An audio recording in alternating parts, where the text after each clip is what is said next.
All right, hello everybody. Riley here with T-Storm Chasers, back here for another weather video. In today's video, we're going to discuss some weather topics that need to be addressed. Let's go ahead and kick things off here with your temperature map. So these are some of the current temperatures this hour. Just after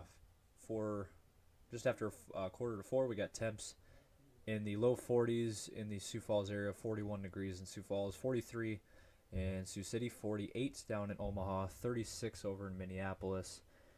We got southwest Minnesota in the low to mid 30s, as well as northeastern South Dakota. And then we got 39 in Rapid City and 37 in the Black Hills region. So temps are in the 30s and 40s across the region. And then as we take a look at your wind gust map, not a whole lot. Those strong winds that we've had the last few days are gone.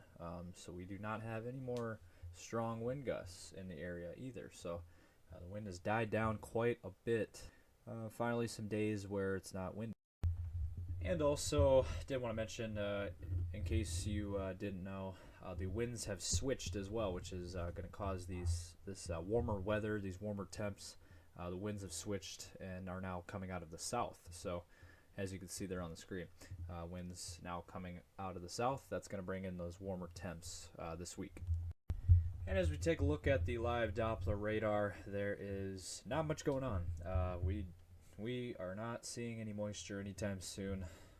Just wanted to briefly mention that again, there is no moisture anywhere near us, and it's going to be that way for the next several days. It's going to be quite a while here, quite a sustained period of no moisture. So just wanted to throw that out there. Alright, so the next graphic here, for those of you who like the warmer temps, take a look at this.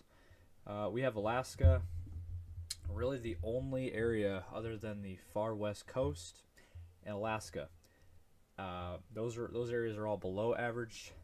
Everywhere else is going to be above average. Look at that, this strip here, all the way from Canada down through Texas, and includes our neck of the woods here.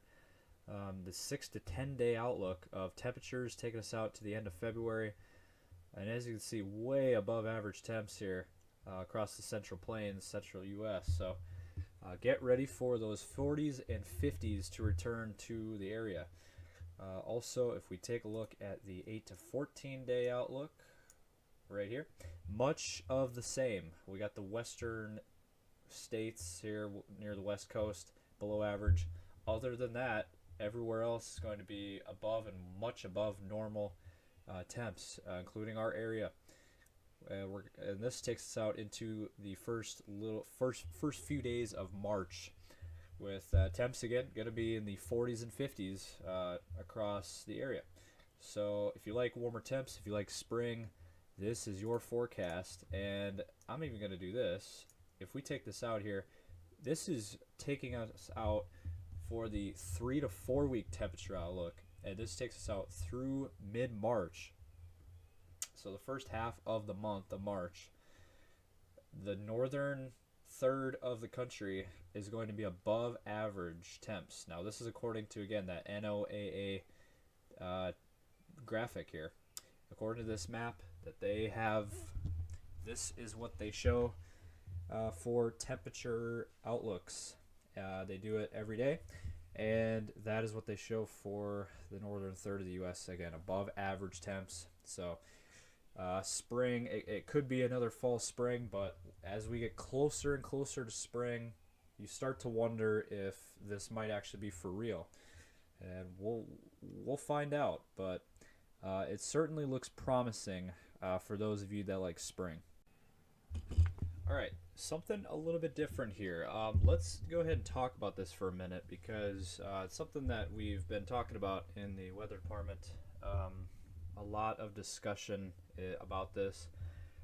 So as you can see on your screen, this is a sneak peek to kind of what to expect for this spring, March, April, May months. So as you can see, kind of above average temps. Basically, the story is more than likely we're going to have some above average temps more often than not, and also we're gonna have, I think, more moisture, and this is also backed by the fact that this spring there will be a transition period uh, through the southern oscillation. Basically, the waters of the oceans are going to be changing. I mean, they're always changing, but in this particular case, El Nino will kind of be escaping, and we're going to be transitioning into a neutral pattern, and then eventually into La Nina. So while we go through this process this year and this spring and summer from El Nino to La Nina, there's going to be quite a shakeup in the weather, and it sounds like there's going to be more precip, more chances, more extreme weather in the Central Plains. This does include our area, so that's why we were talking about this. I will bring up a map here too that kind of illustrates some severe weather parameters. But moral of the story is this spring and summer, with the transition period from El Nino to La Nina, in our area, there is more than likely going to be a heightened severe weather season, tornado season. Might be worse than normal. And not trying to alarm anyone or scare anybody.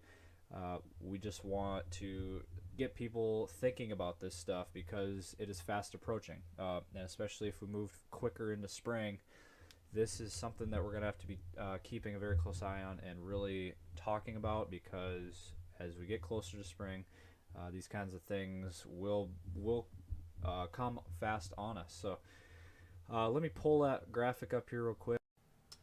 All right, so here's a better picture of kind of what I was talking about with this transition period this spring and summer. So basically, this is your severe weather tornado season parameters, and kind of where a more heightened risk is going to be this spring and summer. And as you can see, we are right in the thick of that. The Sioux Falls area, Sioux Falls, T, and southeastern South Dakota, northeast Nebraska, northwest Iowa, southwest Minnesota, kind of our coverage area, if you will. And there it is. So, that red, that is the risk zone. And usually that, we're in Tornado Alley, right? So usually every year we get these, but the key is with this transition period, it's a little bit more of a rarity to have the El Nino pattern this quickly change back. So because of that, and some of the models of basically this spring outlook are suggesting that it is very possible that this severe weather season and tornado season in our area could be a little bit worse than normal. So it just feels that it is our duty to provide that information to everybody and to let them know about that, because now it's not saying that we're going to have every day it's going to be terrible, or just all these extreme weather patterns are going to happen all the time. It's not what we're saying. It's just there is a greater risk of worse severe weather tornado activity. Real quick here, I did want to show this just so you guys know, kind of have a better picture of the forecast here the next several days. So we've been talking about this for a couple days now, that once we get past Friday, that moisture is going to be gone. We're not going to see moisture for quite a while. And here's kind of what we're talking about. So here's your future scan forecast, and as we take this out here throughout the week, as you can see, there is no moisture in the area, and that is going to continue for quite a while. Now, I did notice on the model here, we take this out to the 26th of February, that is on a Monday, and there might be some rain showers around, some spotty rain, but that is quite a ways out. That is still over a week out yet, so who knows. But that is it. I mean, other than that, that is really all we're seeing for moisture at this time. So, but again, that's still 8 days out yet. So who knows what could happen. But short term, for the next week, we are not looking at any kind of moisture whatsoever in our area.